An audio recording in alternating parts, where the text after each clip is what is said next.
welcome the 21st episode of Spectrum Debates. The more astute amongst you will have noticed that I am not host Gareth, who was sadly taken away from us to the cold depths of Nottingham. But in his place, I will endeavour to be as impartial and as interesting as he usually is. We have a really full panel this week, 6 of us. So without further ado, I will mention each one of the candidates in turn, and they'll say a little bit about themselves and their topic, and then we'll get down to it. So we'll start with Jack. Jack? Hiya, I'm Jack. I'd say I was a moderate liberal, and I'm going to be talking about the NHS. Excellent. And my Twitter handle is JackHughes666. There you go, thank you. Next, Rowan. Hi, I'm Rowan Draper. I'm a local councillor for the Labour Party in Stafford. I'm a local activist and campaigner, and my Twitter handle is @Rowan_Draper. And my topic tonight will be the Fixed Term Parliaments Act. Thank you very much. Nathaniel. Hi, I'm Nathaniel Higgins. I'm a member of the Green Party and a new member, in fact. I'll be discussing the EU referendum and why I think Labour's got it wrong. Thank you. Guy? Hello, good evening. I'm a UKIP Libertarian, and this evening my question will be, can we trust the main parties after all the broken promises that they've given us over the last 30 years? Thank you. Thomas. Hello, I'm Thomas Smith. I'm a Conservative and standing these elections for the Borough Council in Kings Lynn, West Norfolk. My Twitter handle is @SmudgeThomas, and my topic tonight will be on sort of infrastructure and Gatwick versus Heathrow and that interminable debate, which if you ever catch the tube, you will know about. Thank you. And finally, Matthew. Thanks very much. So yeah, I'm Matthew Hulbert. I'm a councillor in Hinckley and Bosworth in Leicestershire for the Liberal Democrats. I'm on Twitter @HulbertMatthew, 1T in the Matthew. And tonight I'm going to be talking about the announcement of Hillary Clinton as the, well, I was just about to say as the Democratic nominee, as one of the challengers to be the Democratic nominee for president next year. Excellent, thank you. And my name's David Jeffrey, and I tweet @DavidJeffrey_. I'll be the host for this evening. So you can watch us, obviously, through YouTube, as you most likely are. Or if you're watching through our Google Hangout page, you can use the Applause app and let our participants know whether you agree or disagree with them. As always, we'll be on Twitter. I'll try and read out some of your comments, thoughts, witticisms, whatever you want to throw at us, apart from like libel or slander. But apart from that, without further ado, we'll go to Matthew to talk about Hillary Clinton's nomination. So take it away, Matt. Thank you. Thanks very much, David. So yeah, basically I've literally just seen on my phone an alert from the Guardian saying that the inevitable has happened, is happening. Hillary Clinton's campaign manager has said that she is indeed going to be throwing her hat into the ring. To hopefully be the, from her perspective, hopefully be the Democratic candidate for president next year. Of course, she ran 8 years ago and wasn't successful. Obviously, Barack Obama won on that occasion and was the first African-American person to be elected as president. Will it be Hillary Clinton's time this time to have the first woman president in the United States? I mean, it's interesting. I mean, I have a lot of time and a lot of respect for Hillary Clinton. I think if she was elected president, she'd be kind of the ablest and most experienced person going into that office that we've probably ever seen. Having said that, I'm also a big fan of Elizabeth Warren, significantly to the left of Hillary Clinton. And so I guess what I'd ask the other panelists is, what do they make of this announcement? I mean, it's not really a surprise. Will Hillary Clinton just obliterate the rest of the Democratic candidates? Will Elizabeth Warren run? And if Hillary Clinton is the candidate, will she have an easy ride through to becoming the actual president?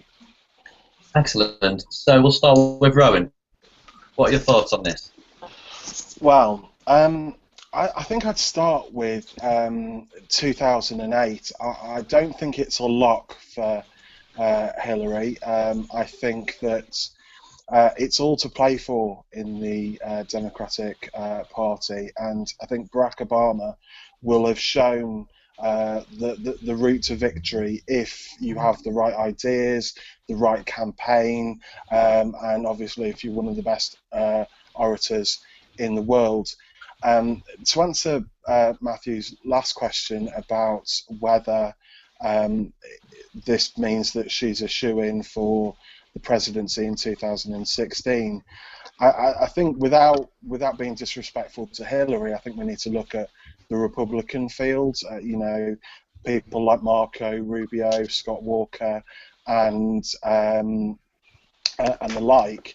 I think they're going to make it very easy for Democrats to run a strong campaign off of both Obama's record and, as Matthew says, Hillary's record, both as Secretary of State and as a senator, and a massive political history.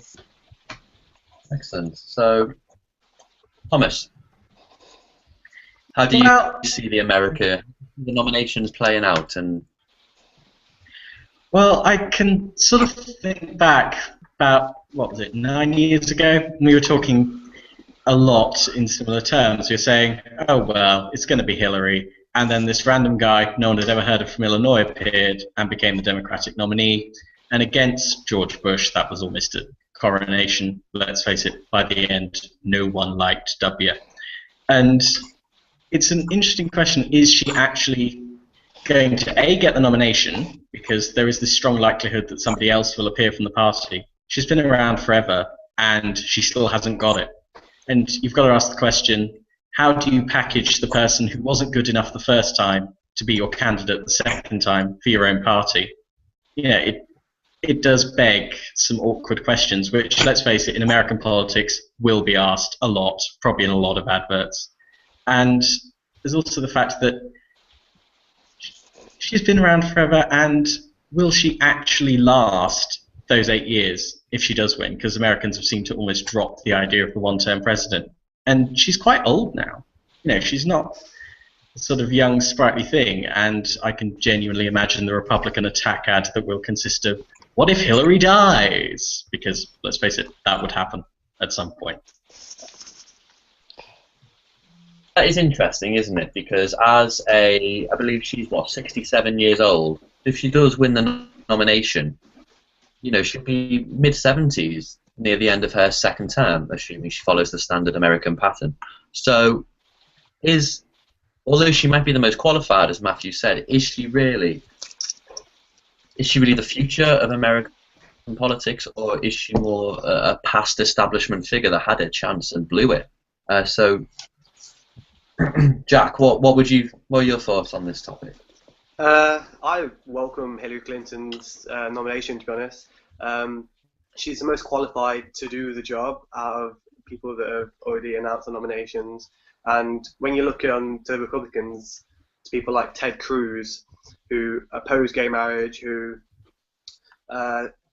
wanted to vote against reauthorizing the Violence Against Women Act, which is essentially gives funding to women's charities and helps them prosecute crimes against women. Do you really want people like that running the country that's meant to be like the leader of the free world and things like that? And to be honest, with Hillary Clinton as well, she's already said that she'd keep the Obamacare, essentially.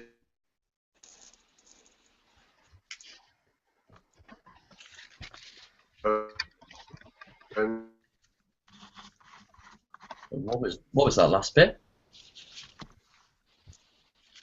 Wait. We've lost Jack. So Nathaniel, what are your take on this as someone who's, I imagine, quite far to the left of American politics generally? I think that there is a lot to be said for someone who has stuck around and, despite having failed in the past, is still around and is still has the motivation to be doing what she's doing. and I think that could carry through to her term as the President of the United States if she makes it that far. In that, it's quite known that presidents in the United States can sometimes struggle to be able to pass laws and such. And I think this motivation to keep trying is something that we should be valuing as a president, and not something that we should be thinking, oh, she failed once, so that's her done, sort of thing. And finally, Guy, what are your thoughts? Where would you place yourself in the American spectrum, and do you think Hillary offers what America needs? Well, I stand away from both parties, to be honest, because they're both too extreme, in my opinion. Republicans are way too extreme, and the Democrats are way too extreme. With Hillary, personally speaking, she's tainted, in my opinion. We've got Benghazi, where she allowed the news media to not get out that an American got killed under her watch, and the documentation just seemed to disappear in that process. And recently, with her using her own email account and then deleting 30,000 emails. Plus, isn't there a better candidate than another Clinton after what happened with the first Clinton at the White House? Yeah. So if we move to a few of the tweets that we've had tonight so far, we can start with, first of all, Salman Lamwar at SAmwar95. Why is the camera on David Jeffrey? I have no idea, and I apologise. I would recommend a good ad blocker. We've got Robert Winfield at Robert Winfield 2. The US desperately needs a unifying figure like Ronald Reagan. They've had no good president since. And a common sentiment seems to be coming from like Joe Patterson at Joe_Patterson, and a confused ninja at a confused ninja, both of whom say, why are we focusing on American politics before the general election is over? Well, there's a lot of people who would say that whoever's really in power in the UK doesn't matter, because either way they'll dance to America's tune, so we need to know who's playing the tune to begin with. And finally, from Pyro Bennett Keeper at Pyro Lord of Fire, simply communism. Hashtag SD21. So that's what he thinks of Hillary. Well, so here's, I suppose, a follow-up question to this. Considering American politics is so important internationally, and if you look at someone like Barack Obama, who ratings outside the US than inside, what is the key quality that we should be looking for in an American president? If you were an American elector, what was it that you would be looking for, and what do you think the biggest challenge to face in the next 8 years would be? And if we could start with Matthew, and then if people would like to follow on naturally. I don't know about that. I mean, I'm not an American elector, so I mean that's a bit hard for me to answer. But I mean, just to go back on a couple of the points that have already been raised. I mean, I think in terms of Bill Clinton, if you can try and forget about momentarily his personal peccadillos, then I think actually if you look at what he did as president, he was an exceptionally good president. He ran surpluses, he created jobs. I think in many respects he was a first-class president. Now, obviously, if you want to discuss some of his personal peccadillos, that might be a different matter, but purely in terms of the job he did as president, I think he was very good. I mean, Hillary Clinton clearly comes with baggage, and, you know, I said she was probably the most experienced person to enter the White House if she does so, yes, but of course 40-plus years in public life means that she comes with an awful lot of baggage, and she would have to defend a lot of that. But having said that, I mean, again, apart from the Benghazi thing, which was obviously very, very serious indeed, she was a pretty darn good Secretary of State. Covered a lot of miles, did a great speech on LGBT rights, which I personally thought was fantastic. So, you know, she has some bad things in kind of past and some good things, and I guess the Americans would have to weigh up whether they're prepared to take that forward, all of that, into the presidency, or whether they really want a clean break. If they want a clean break candidate, then I hope that would be Elizabeth Warren, and again, that would be another woman in the White House. Don't you think, though, that they've got the same problem that we are currently having with elitist politicians who stay within government for way too long and become the problem rather than the solution, and yet they will go around there telling everyone that they are the solution, that they will fix things, and because Obama, under his watch, has seen the poor having to use food banks and food vouchers almost double, and yet this is meant to be a man from the left against all that sort of thing, and it shouldn't happen. Yeah, I mean, just to very quickly answer that, I think Obama, in many respects, has been a great letdown. I think the symbol of him as president is phenomenally powerful, and I think that will be what he's remembered for most. But I mean, I tend to agree that, I mean, partly it's not his fault. He's had a dreadful Republican Senate and House Congress who haven't allowed him to do virtually anything. But I do happen to think that he's not really lived up to his original hope and promise. No, neither would I. But anyway, someone else, carry on. I just want to ask why you seem to think experience is such a bad thing, Guy. What was that, sorry? Why you seem to think that experience within politics is a bad thing? It's not the experience. It's political elitism that exists in every country. We don't need that. We need real people within government running the government for people. Can you define what you mean by political elitism? Because I'm not sure what exactly you mean by that. Well, the same problem we have here, where we have politicians who haven't done anything other than be politicians. No, they haven't had real life experience, haven't worked for 20 years and thought, I want to go do something good for my country, and then work into politics. As we just said, Hillary Clinton has been doing this for 40 years. And what's her credentials as a real world person?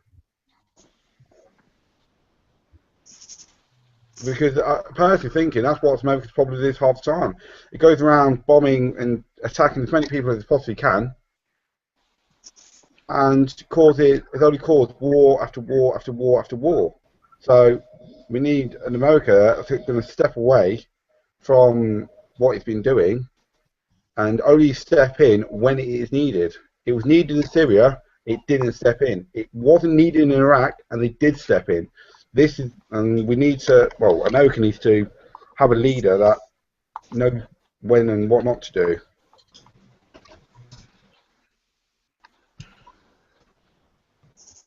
With his experience. You just said America started. You just said America started wars. Who have they started wars with? Iraq, like who? Vietnam. Said they shouldn't have gone to Iraq, but they flew 2 planes into the Twin Towers. That's attacking the. Well, that wasn't Iraq. That was Al Qaeda in Afghanistan. Sorry, I didn't mean that. We all know the Iraq War was illegal. That's what the Chiltern Report is going to say, and hopefully, Tony Blair is going to go to prison for it because he's a war criminal. That'll be the day. Yeah. But anyway,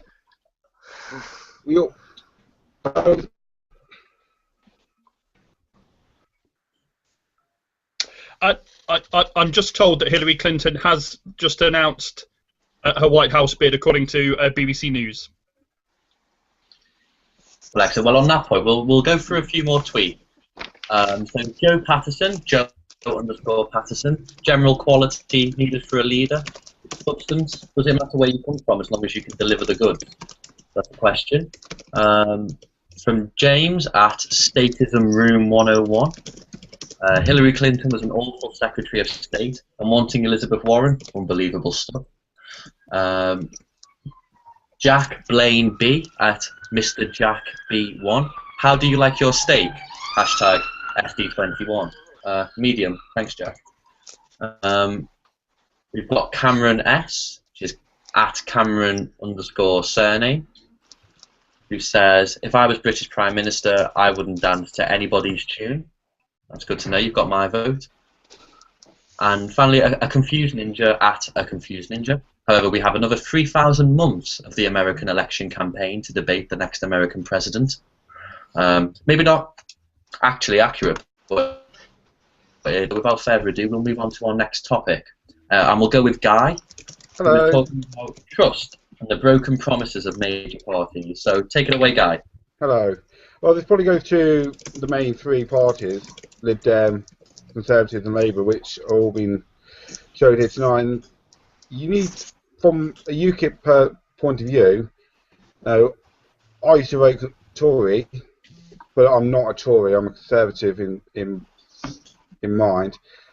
And all the broken promises from either David Cameron, from Gordon Brown, Tony Blair, John Major, and a few from Thatcher, it's just, and Nick Clegg, even though he was hung up to dry when it came to the tuition fees, have all basically created an environment where no one trusts what the politicians say anymore.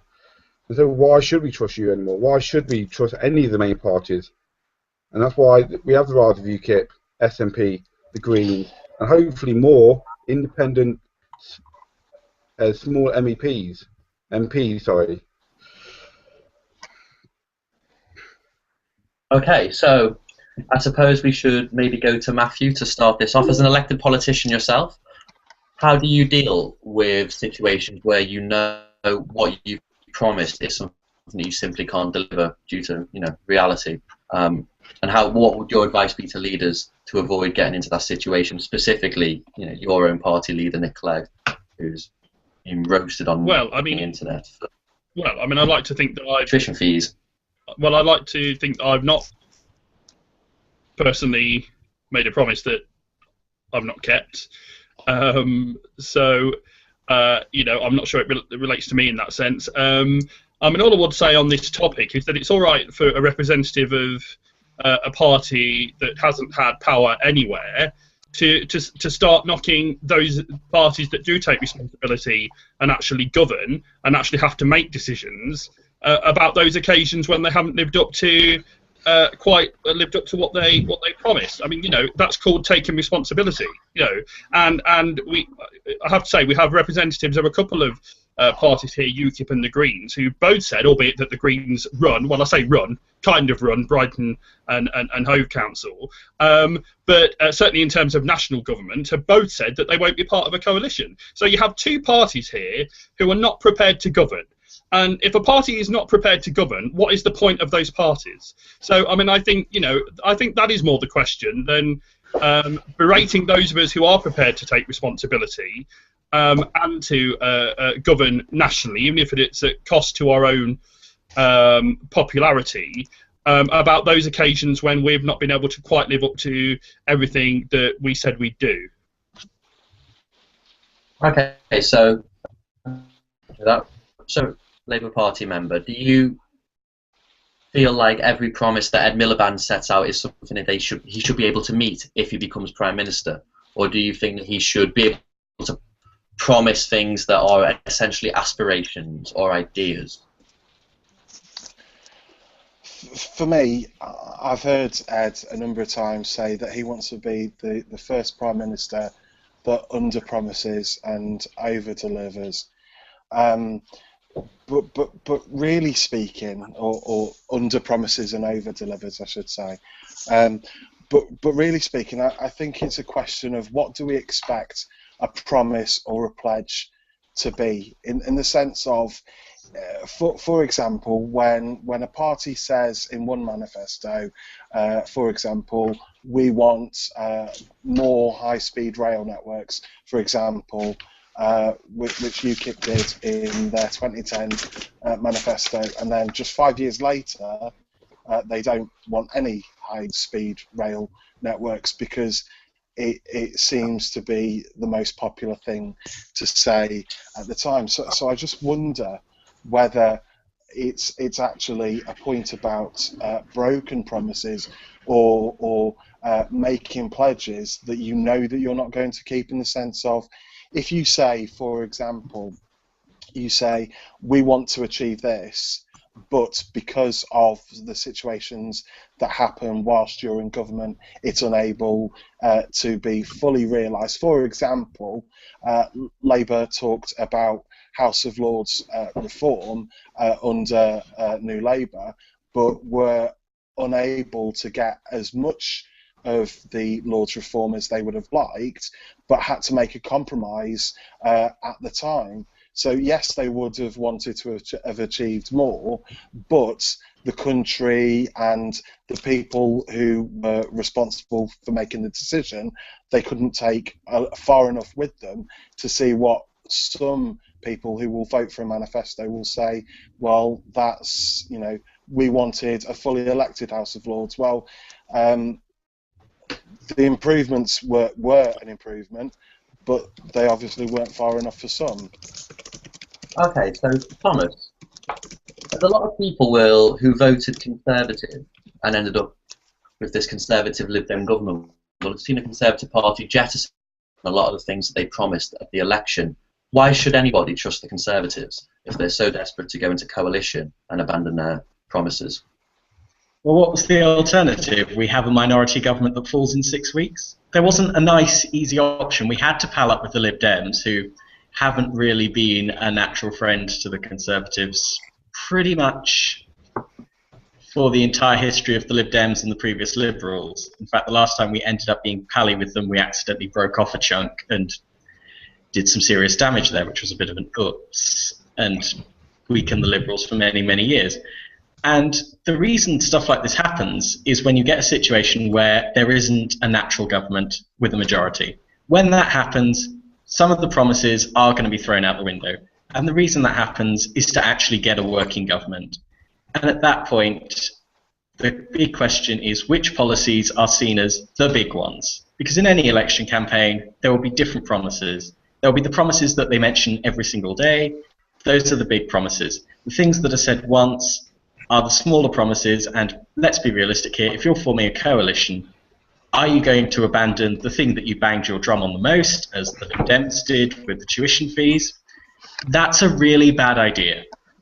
So you tend to get rid of some of the smaller things. And the big question is, how do you actually differentiate? And the fact is that parties should really get into the habit of saying, this is the thing we're sticking with, this is the maybe stuff, the if we get a majority stuff. And that's the real issue in politics at the moment, is that we're not used to coalitions. The one before this was, correct me if I'm wrong, wasn't it actually the wartime coalition, where we didn't really have an election? Yeah, exactly. How used to a coalition are we in this country? We're not. We've not actually got to grips with what coalition politics means. And if it is going to keep happening, and if we get the if we scream loud enough that people will listen to us parties like UKIP and the Greens, then realistically we're going to be in this situation for a very long time, where there's going to be different classes of political promises, and people are not used to that yet, but they may have to actually get used to it if that's what they're going to vote for. Okay, so if we go to Twitter now and read a few of the points out before we come to Nathaniel. So, a confused ninja, should politicians be more open about the compromises they have to make, or explain their changes in terms of their core values? David at Linger Nerd, a party that's not prepared to govern is still a party prepared to vote, campaign on issues, and represent debate in the House. So I suppose just because a party is not in government doesn't mean that they're not effective. Submarines of Death at Stradi Huvius. Situations change. Parties can't always implement the changes they set out to do. Some of all not accepting it. Harsh word for the general public. Again, a confused ninja. Do we expect politics to exist outside the real world? Tell me what you're going to go and do in extreme detail for the next 5 years. And Leon French, finally, saying, interestingly, I've seen the Lib Dems apologise for making the promise, not for breaking it, which is actually quite an interesting difference in dynamic. So, Nathaniel, the Green Party are trying to present themselves as this fresh face of politics, but then they recently had a bit of an issue with their basic income pledge, where they said it was going to be in the manifesto, then said it wasn't, and now there's kind of debate about whether it will actually be in there in the end, or whether it's an aspiration or it's a policy aim. So I suppose, guys, question can be sent to the Greens as well. They've made a mistake. Why should anybody trust them in future? As I understand it, it has been clarified that basic income will be in the manifesto. It was delayed for a few weeks for some various reasons, but it should be out soon, and then that'll be something that we can see if it's in there. But I think it will be, because it's something that many members of the Green Party are very passionate about, including myself. More what I wanted to say is, yes, when a politician can't live up to the promise that he or she has made, they should be open about why they couldn't and what they did to try and solve that problem. And I think that's something that Nick Clegg has done very well. He entered into a coalition where he wouldn't be able to keep his red line promise of the fees for university, and he has come out and said, no, we weren't able to keep that promise, but we did the best that we could, and now students have a very good deal for that. Regardless of that, though, I still think that the Lib Dems entering a coalition at that time was about the worst thing that they could do, because if you see now their pollings are a lot lower than they were this time last election. Is polling more important than the national interest? I think if the Lib Dems hadn't gone into a coalition, they might have been in a better situation to but possibly is it more important than the majority national interest? Is it more important? Is polling more important than the national interest? No. Right. Well, there you go then. There you are. No, but polling represents what the voters want, and the voters clearly do not want the Lib Dems in government this time around because of the mistake they made by entering a coalition. And I think by entering a coalition, you're assuming that you have the right to say which of your policies you were voted in for and which you weren't, and that's not something that I think you have the right to say. Let me throw your own question back at you. If, with the Greens having said, and I saw Natalie Bennett say this herself, the leader of your party, that the Greens will not enter a coalition, let me throw your own point back to you. If the people, I'm not saying they will do this, but in theory they could, if the people vote clearly to say that they want Greens in government, but your leader has already ruled that out, how is that listening to the people? Right, no, ruling out a coalition is not ruling out being in government. It's ruling out being in government if you're not voted for in a majority. That's the first point. Ah, so the Greens will only govern in some mythical time when they're the majority. They won't lead the government anytime soon, but you can still have effect in the government without necessarily leading it, as Caroline Lucas has shown many times. She's been said to be a very positive voice within the government, and within the parliament, not within the government. Well, within the parliament, sorry, and that is something that I think we should be striving to see more, is politicians from small parties doing the best that they can in their situation, and Caroline Lucas is a very positive example of this. Okay. So, Jack.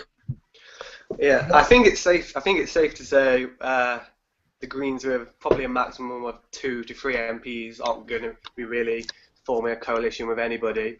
But going back to the tuition fees, and Nathaniel was saying, that it's okay for them to talk about the tuition fees and rising and raising the minimum wage, because they know they're never going to have to live up to their promises. So it's great. It's great to get your poll percentages up, but at the end of the day, they know they're never going to have to deliver on what they've said, because they're never going to be a credible party, in my opinion, to be honest. Because if you see the election campaign video, how can they expect to be seen as a credible party when they release something as as moronic as that, to be honest, in my The opinion. one is that the No Direction boy band video that they released? Yeah. How can they be seen to be credible and a viable option with things like that? I've standed by that video many times because I think it's a video that, while it didn't spend the whole time talking about their policies, it did, and it also paired it in a format that will be memorable to people. It was talked about, which was the goal. I think it was the #1 trending topic on Twitter for a while, which is extremely important for a minority party like the Green Party.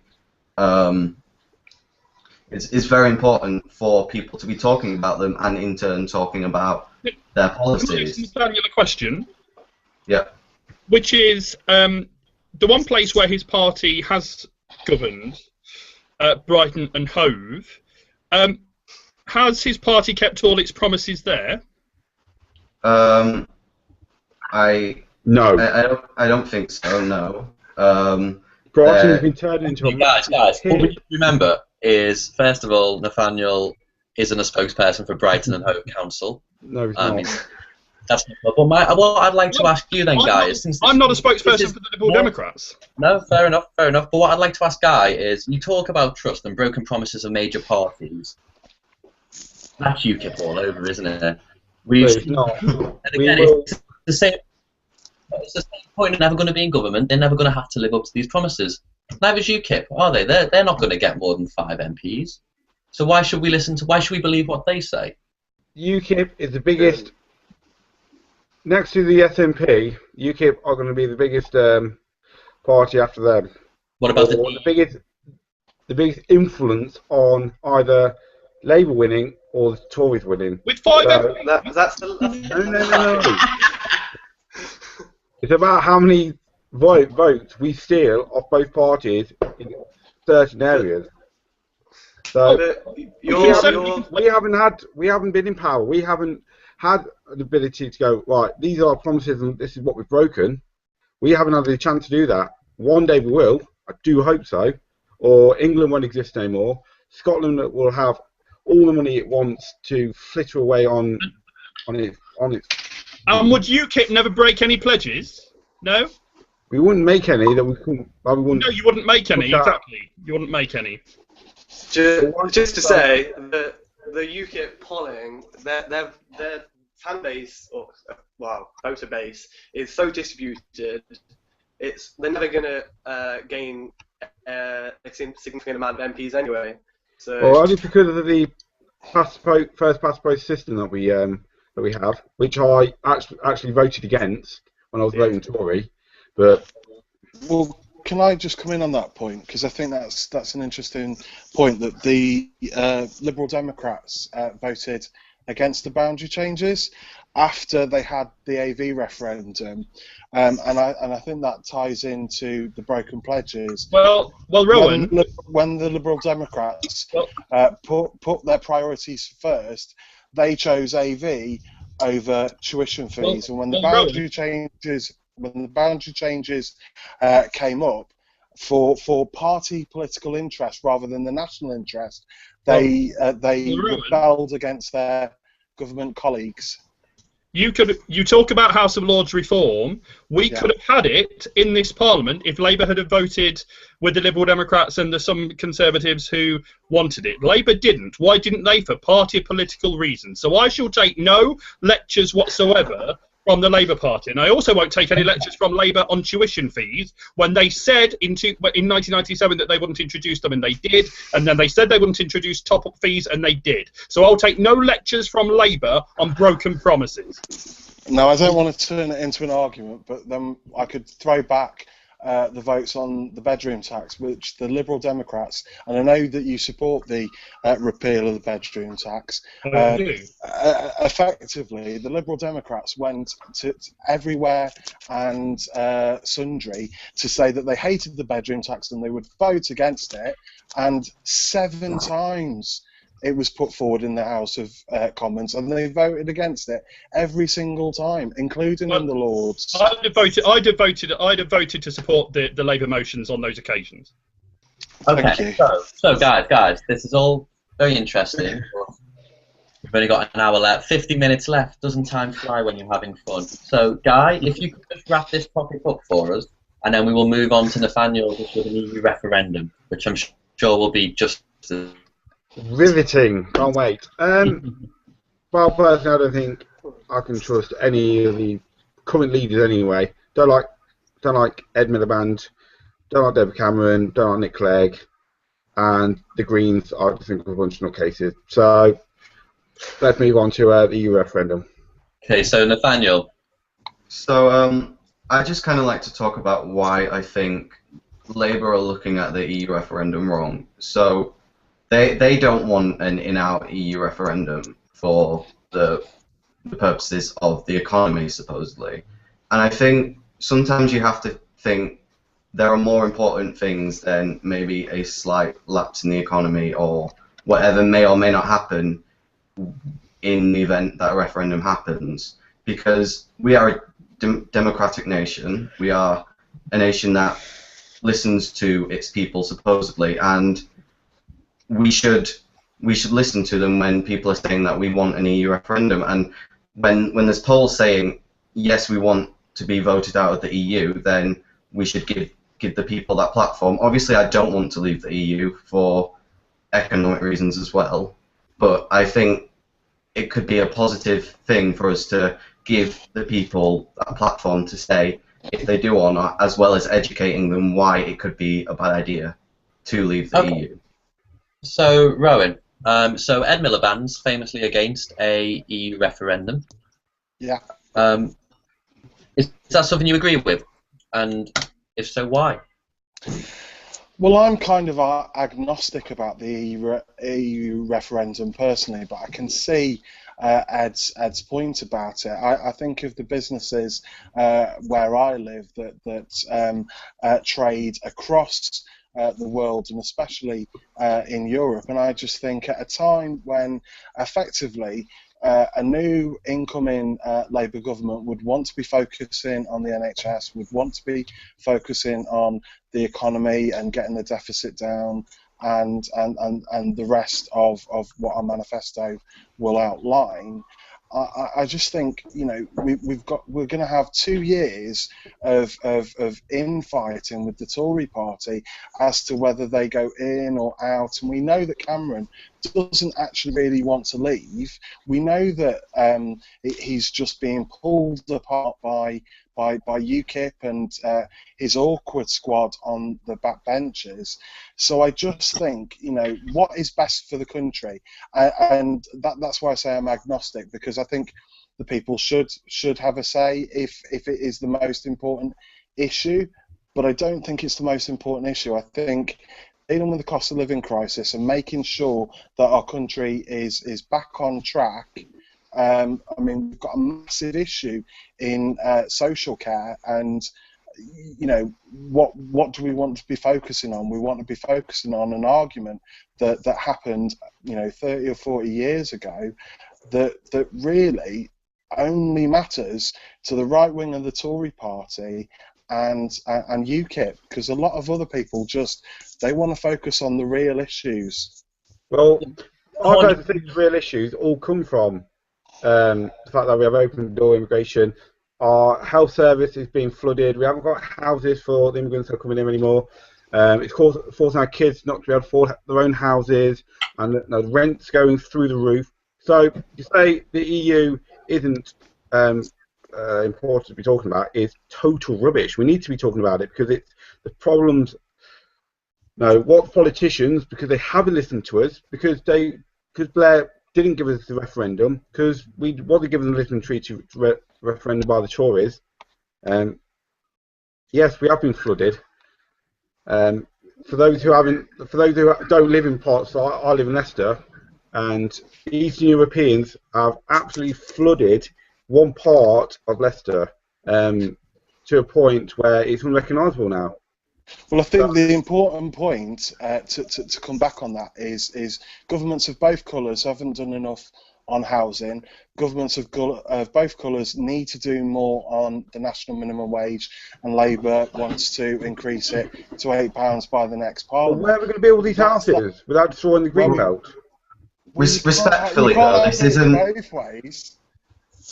This isn't an argument about immigration or housing or any of those things. It's a fundamental argument about democracy, and Yes, clearly. it's clearly obvious that people want to talk about this, and as a country, this is something we need to be talking about. And UKIP and the like think it's due to immigration that the problems that we're having, but other people don't. And because of this clash, we need to talk about it. And I think once we do, then maybe UKIP as a party will subside, or something like that, and then we can possibly go back to a world where a majority party is possible. And respectfully, this isn't really about being in the EU or being not in the EU. It's about giving the people their democratic right to talk about it. Can I just say? So Tom, sorry, just come to Thomas first. Yeah. So in your opinion, the question seems to be boiling down to which is more important, a stable economy or a democratic question of who rules us. And I'd like to know where you fall on this spectrum.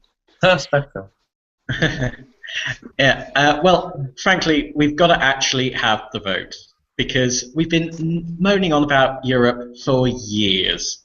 And sooner or later, we've actually got to just say, okay, what do the people actually want? It's a democracy. You listen to the people. You don't just listen to a tiny group of, oh, we love the EU people, or listen to the tiny group of Europe is evil people. You've actually got to listen to the ordinary man, woman in the street. And yes, that actually does mean letting them put across on a bit of paper, do they want to be in, yes or no? So we've actually got to have it. And the fact is, there are problems being caused right now in this country because of the situation with Europe. It's not the cause of all our problems. A lot of them are due to the way we do things back at home. And to blame every single thing on the immigrants, who are actually a fairly small proportion of the UK population, unless we start counting I blame the the politicians, angles. not the immigrants. Well, most of those politicians are also descended from immigrants, because originally this island wasn't inhabited at all. Sooner or later, everyone's an immigrant. But that's by the by. Neither one voted to vote. Everyone's an immigrant, but we live in the 21st century on a small island with limited resources. So somebody's going to have to give. Either we all pay more taxes for this, or we say, look, we can't have it no more. We will look after our own. Those who are already here, they will settle down, they will integrate and assimilate into British society, and we can live as one happy family. Because at the moment, the tensions that are slowly building within communities will explode from either the immigrants came in the 70s or the immigrants are coming here today. You sound rather like a chap who some years ago left politics, exit stage right, pursued by a quote from the Aeneid. We'll let Twitter work out who I'm referring to. And quite frankly, we've had immigrants forever, and sooner or later they've all assimilated, they've all become British, they've all started having afternoon tea and generally acting more British than the rest of us. And to be honest, they're not a problem. They've never been a problem. Our problems are caused by the fact that too often we end up with governments that aren't actually willing to put their backs to the hard work that needs to be done. And the fact is, the worst government in years was the last Labour government, because they did nothing of any use to man, woman or child on anything like housing, or actually dealing with the problems we've had in so many areas like education, the health service. And we've had so many problems. Labour didn't do enough on the health service and education. No. Is that what you're saying? We slid down the PISA tables, and we had mid-staffs and all the other murderous cases which are only now coming to light. And frankly, nobody should let Labour politicians near a public hospital under any circumstances. Well, maybe to get treatment. None of this has anything to do with the merits of an EU referendum, though. Well, it all ties back to the fundamental question: do we listen to the politicians or the people? We're moving away from the question now, so we're just going to go to Jack on the question of what is more important then? Is it worth the economic instability asking for an EU referendum? or should we we trust our elected representatives to make our decisions for us, and if we don't like it, we should vote for someone else? What do you say, Jack? And then we'll go back to Nathaniel to wrap this up.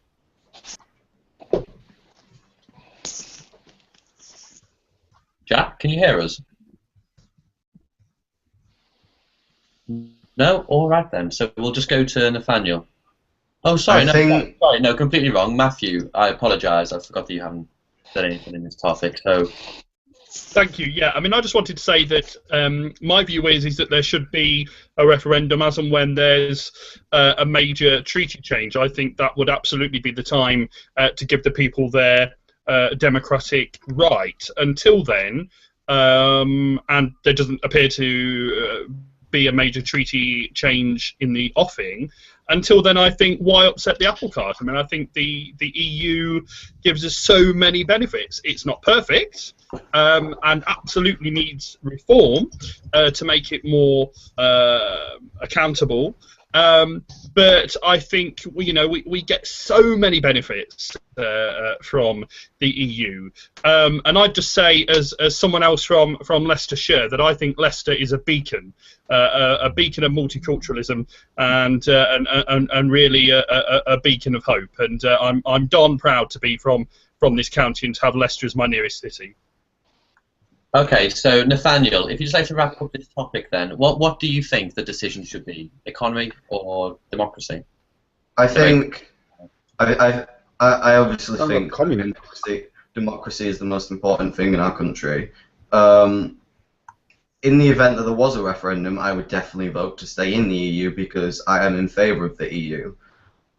But I think there's definitely a clear want for a referendum, and to be honest, that is simple enough for me. If people want to be able to discuss this as a country, then we should do that, and we should listen to them, regardless of whether it would be the answer, if the answer is what you want to hear or not. So the fact that you don't want a referendum because you think they might leave, we might vote to leave, is just completely irrelevant in my point, because if we have a referendum and people vote to leave, then that is the want of the country, and we should do that.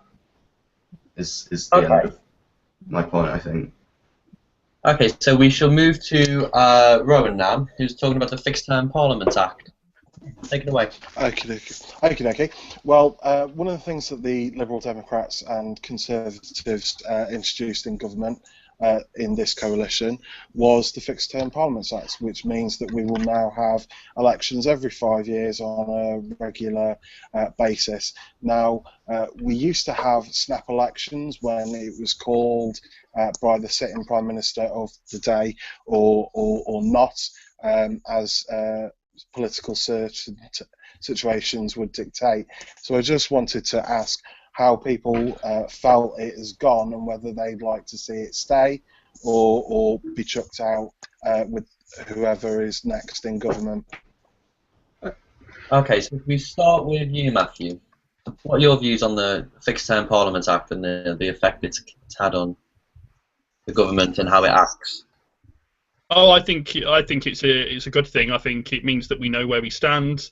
I think it means that it's not up to whoever is the Prime Minister of the day to pick the most politically favourable time for them to go to the electorate. And I might also say, as a committed Republican, that even though David Cameron, for his own publicity reasons, went to see the Queen, it now means that actually the head of government doesn't have to go and see the unelected head of state to dissolve Parliament. It just happens now, thanks to the fixed term Parliament rule, and I'm very pleased with that. We ought to take a few more of her powers away from her.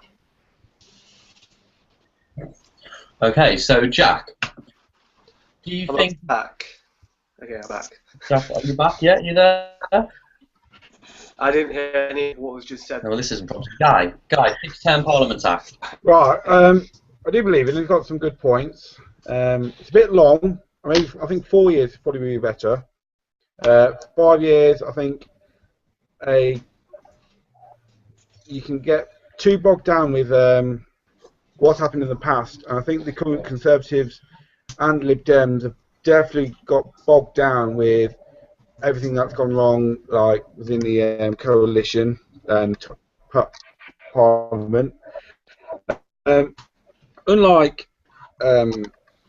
Matthew, I like the fact that we have a head of state who has the ability to dissolve Parliament if the need is there, to ensure that we don't have one party who, for the interest of the party rather than the interest of the interest of the country, whereas our head of state can just dissolve that country and have new elections. But really, I've not really had many thoughts on it. Nathaniel. Sorry, go on. No, go. I just wanted to say how I agreed with 100% of everything Matthew said, which is the first time tonight that's happened. I think the fixed term Parliament Act is great. It stops a Prime Minister from being able to call an election whenever he thinks the electorate might vote his or her way, and it means that, worst comes to worst, we know that every 5 years we can fix whatever situation we're in. But isn't that the situation that we already had previously? We knew that no government would go on for a maximum of would go on past 5 years, and the ability to call an election was part of the flexibility of the system it prevented. It meant if a government could go to the polls when it had strong public backing, then we would be less likely to have these kind of coalition results that everybody seems to. But that's a biased system. Oh, David, what a ridiculous point. I mean, yeah, that is ridiculous. That is ridiculous. Basically, what you're arguing for there is using the framework of how our democracy works for the advantage of the incumbent party. I mean, that's not defendable. It should be a situation where, as it is now, and I think it is a good thing that this government have done, and I hope if Labour were to get in this time that they would stick with it, that we have a fixed system. It can't be used for the political advantage or disadvantage of any party. It's the fixed system, and the politicians all know that is when they'll have to go to the electorate. So if they have to do something to make themselves more popular, then they have to do that work instead of thinking, oh well, I tell you what, we won't wait and we're not very popular at the moment, so we'll wait a bit longer, or we'll call a snap election now. All of that has been thrown out of the window with this fixed Parliament situation. Continuing on from what Matthew said, is the fact that we're in this situation where we need coalition governments or we have minority governments. It just shows that the system isn't entirely perfect, and any changes that we can make to that system to make it better is just a positive thing. The system is clearly, I wouldn't say broken, but clearly isn't the best for how our people feel at the moment, and so changes that we can make to that system is purely positive. Am I correct that given enough votes on the opposite side that this law can be bypassed? Yes. How the common. So even if we have this 5-year term, if the opposite side could get enough votes, force an election early, or because the ruling government would have to abide by the votes in the House of Commons. Yeah, I mean, of course, a government can still fall. I mean, you're right to say that if a government, I guess, was to lose a vote on its budget or on a major plank of its programme, then yeah, of course, you could have a situation where an election would have to happen. I guess what the fixed-term Parliament thing is all about is that it assumes, and it certainly happened in this 5 years, that the government will last the whole term, that if it's a government that has a majority, either through a single party or through a coalition, that the government will last that whole term, but won't have that political flexibility to go a bit earlier or to leave it a bit later. But you're perfectly right in saying, Guy, that, of course, a government can fall in between times and an election would have to be held. That's fine, that's understandable. So, Well, the thing... Yeah, sorry. no, take it away. Oh, well, the obvious problem here is that you fix the term of Parliament, and that works absolutely fine when you've got a strong government that will actually work. When you end up with a situation like the coalition, where the government is pretty okay, but towards the end it's kind of running out of things to do, it's awkward. And this is the first time we've tried this. We have no idea what the second time through with this act is going to be, and there's a good chance that it will be worse. We may well end up with a situation where the government will fall within a few months, especially if, heaven forfend, we end up with the lefty mixture of Labour, SNP, Greens, and whoever else feels like joining in the bandwagon, and very probably that government will fall fairly quickly. And if a government does fall, the act is not going to be your friend, and I honestly think the first time there is a serious crisis and a government falls, that act is going to be thrown, possibly literally into the Thames, out of the window of Parliament. It was a useful thing for the coalition government. It's not going to be useful for the future of British democracy. The problem of having governments pick the time of their election, yeah, that's not great, but there was always a limit. There was always a point at which they really couldn't hang on any longer and they were going to have to go to the country. So, you know, if a government is that unpopular that the country wants rid of them, that's when they tend to fall and get thrown out. Okay, so what we'll do is we'll just go through a few tweets due to popular demand. A confused ninja, new idea. On the voting papers, you also have to vote for the length of the next Parliament, 2 to 5 years. That's quite an interesting idea, isn't it? Whether it avoids coalition or not, a system which directly plays into the hands of the incumbent government that's from submarines of death. We've got Harry Samuels, which says the Fixed Term Parliament Act takes power away from the executive, which for the British system is a damn good thing. And we have Gary Robinson, Gary J. Robinson, who says Fixed Term Parliament is a minor issue when we compare it to Lord Reform. So if we can just go back to Rowan to kind of wrap up this debate, and then we will move to Thomas to talk about Heathrow and Gatwick and the future of transport infrastructure in the UK.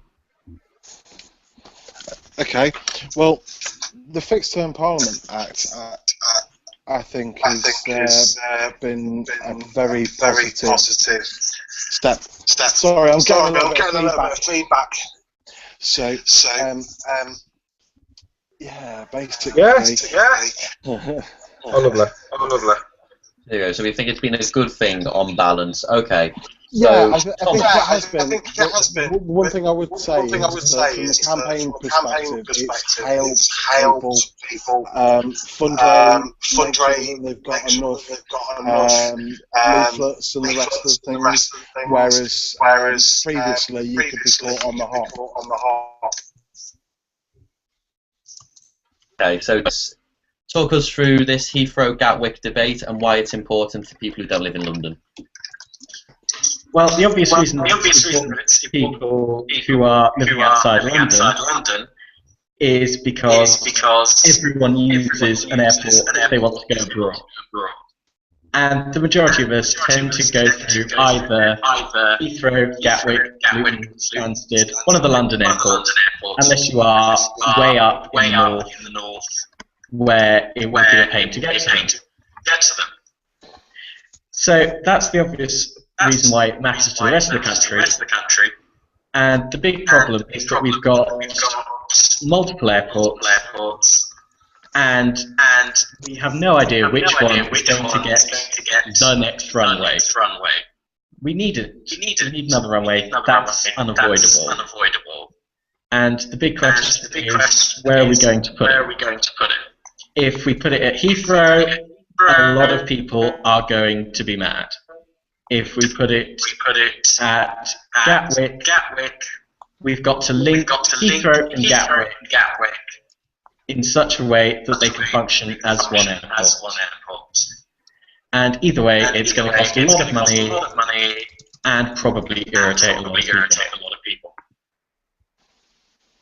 Okay, so if we first go to Guy then, what are your views, and what do you not think this is a bit of a London-centric issue? That for a lot of people in the country, actually, they're not really bothered about a runway in Heathrow that's never really going to affect them directly. They'd rather have better roads and better trains to get them from different northern cities. Are we looking at the right thing? I personally we are looking either we need a Scotland or Northern England because after the need any more it's draining too much of the brain drain and just we should be shifting our concentration away from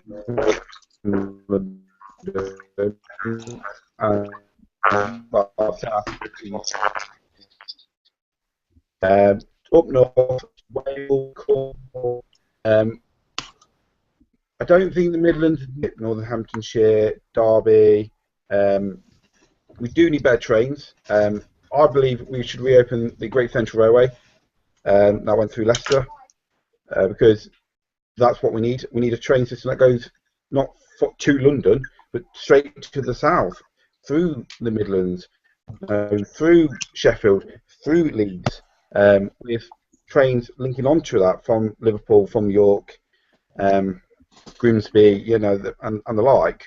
So we do need a better infrastructure, of course. Is it airplanes?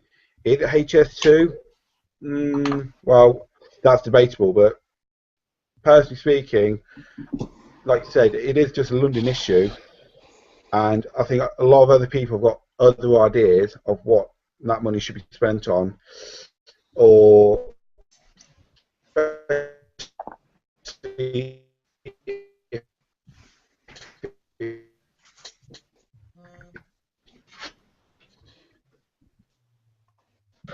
Okay, so Matthew, again, so the a spokesperson for your party, but the coalition government has kicked Heathrow into the long grass, hasn't it? And do you think it's because of seats in London, say as Zach Goldsmith's in Richmond, which would be negatively affected by an extra runway at Heathrow due to increased traffic, air traffic and noise? Do you think it's narrow political positioning from both parties, and I accept the Conservatives especially, or do you think it's an issue that does need to be pushed back as far as it has been? I don't really know enough about the situation in regards to this to really be able to say very much at all, in actual fact, other than the fact that I'm not especially in favour of another runway full stop. Beyond that, I mean, I think it's a bit of a local issue. Not entirely sure why we're discussing it, really. Just out of interest, when you go on holiday, where do you go? Do you go abroad? East Midlands. I haven't been abroad for quite a long time, no. Okay, I will take your bait, Thomas. I will take it. Yes, I go abroad. Which airport do you use most of the time? Liverpool, obviously, because why would you go anywhere else? I'm not going to answer that one directly, but one thing I'm going to say is most of the country is going to answer Heathrow to that. And how do we know this? Because it's 99% full. If ever you needed proof that something needed to expand, it's when it's full and there is the demand for it to do more. But the problem is, if we build another runway there, it is going to blight a massive chunk of land. And I do just want to come back to Guy on the point about reopening the Great Central Railway, because I'm a massive train nerd, so I'm going to put that hat on and say that it would be lovely to see Sir Edward Watkins' dream realised and have a lovely high-speed continental railway running from Manchester through to Paris. It's not going to happen on his line because it's been too built on. Reopening the Great Central is one of those things we'd like to have happen, but it's not going to. Most of the line is now under houses, shopping centres, or in one case, under an existing railway line where you can ride on pretty steam trains and thoroughly enjoy yourself. Oh, lovely. So, was not expecting that. Okay, so Rowan, infrastructure is a problem that's been pushed to the side for too long. Is it because of votes, or is it another example of short-term vote winning, or at least not losing votes? And do we need to basically say to the NIMBYs who live under these flight paths, F off and don't buy a house under a flight path? Well, can I ask a question in response to that? You know, we've talked about an EU referendum, we've talked a little bit about letting the people decide. What is the point in having local planning committees to make decisions like this if we're just saying, well, actually, we need this, if we need this? I do think that perhaps it's been delayed or deferred for party interest, but there, I mean, there are other airports that, you know, could they take another runway? I mean, I think it is a very London-centred question, but ultimately, you know, we've got the systems to let local people have their say. Surely they should have their say. If that means that they are NIMBYs, then shouldn't we respect that NIMBYs will make decisions? But there is a question, isn't it? Why should these people in Heathrow who live around the airport make decisions based on their own self-interest that negatively affect? As Thomas says, this is a national issue because a lot of people use Heathrow as a hub to go elsewhere. A lot of businesses across the UK. Why should it be left just because somebody owns a house there? Well, I think that's one of the issues that needs to be perhaps addressed in the planning system, in the sense of I can think of a number of developments locally that people have opposed because they live right by the side of it, but generally they're for more businesses, more jobs, more houses. So you know, the question is do we respect local people, or do we think that infrastructure is more important to the country and we just need to get on with it? That's what the question comes down to, isn't it, Guy? To what extent is local democracy more important than the needs of the nation? Without sounding too, you know, fascist inspired. Well, I do believe in direct democracy because that means the politicians can't say I think or I believe, or, you know, none of that anymore. It's a case of the people decided.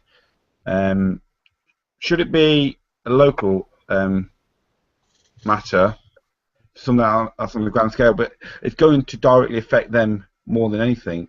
But saying that, they live in that area, they understand that Heathrow is Heathrow basically, and the same with Gatwick. I do believe, from what I've read of it, Gatwick is probably the better option if for less air pollution, less pollution in general, less plight to the countryside, the cheapest option because there's a lot less developed around there. We would then have to link the two airports up, but there's nothing wrong with that. No, they do it all around the world, so we shouldn't be scared of having to have a link between our two major airports within the south. But then again, I personally don't think we need any more. We probably need to expand Gatwick just to add another runway, or extend Gatwick runway, so we can have the bigger planes, so we can take pressure off Heathrow, and then look at the north, you know, and look at what we can do up there to expand the economy, because it's not about London, it's about the United Kingdom as a whole. It's about Wales, it's about Scotland, it's about Northern Ireland, and it's about England. Well, it's interesting that everyone seems to think that the people around these airports would be against it. Who would want to live near an airport? People who work at one. Let's face it, if we actually put it to a poll of the people who lived in the immediate environment of Heathrow and Gatwick, there is a very good chance we would actually end up with an extra 2 runways, and quite possibly several more, because they'd tick the box that said, let's just build runways till we run out of land. And on the point of connecting out the rest of the country, we should. And that's got to be done as well, because let's face it, most of our infrastructure is the result of pre-World War II and the repairs we did immediately after World War II, and it's got to be improved. Why hasn't that been done? Why haven't the people who it would affect most been asked about this? Sorry, I don't know very much about this issue. Because it's not really the form, in planning laws to have a poll. Recently, in my area, we actually did have a vote on an issue, and we massively rejected a hideously unpopular incinerator, yay us. And I'm all for actually using democracy for major planning decisions, because sometimes the people actually do know best, and we should frankly listen to them on some of this stuff. But you can't do it for every planning decision, because that would be crazy and expensive. Obviously you can't, but we wouldn't be talking about this right now if it wasn't a big enough issue for 30 years? a vote 40 to years? take place. But isn't this the problem? Is that we are giving people. The question is, who would want to live under? And Thomas, you say people who work there, yes, but there's always going to be people who live under those flight paths or who live near the airport that don't work there. And more than likely, they're going to be a majority of the people in that area. There are very popular and well-financed anti-Heathrow and anti-Gatwick campaigns. And isn't this just an example of NIMBYism writ large, which has kind of devastated British politics over the last 30 to 40 years? And it's why people can't afford houses, because we're not willing to build them in places where they're needed. We have terrible infrastructure. We can't build high speed too. Whether or not you think it's right or wrong, you know, they don't have this messing around in China, do they? We have awful planning rules here. That's a problem. We need to build on more branch side, because once it's gone, it's gone. We need to feed ourselves as well as house ourselves, and so we need to.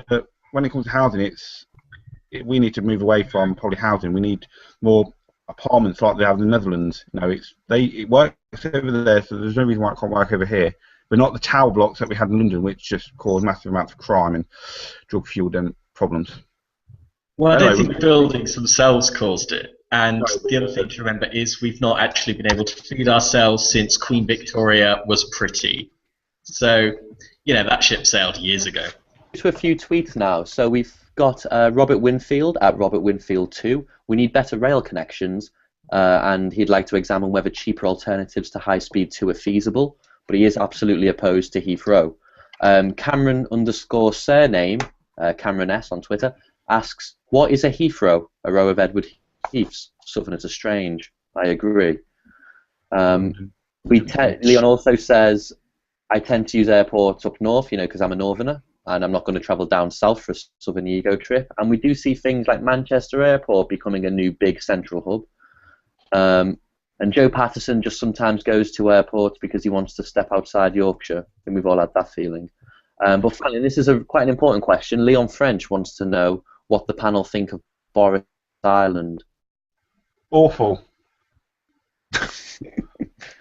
And that seems to be the general consensus. Matthew, what are your views on Boris Island?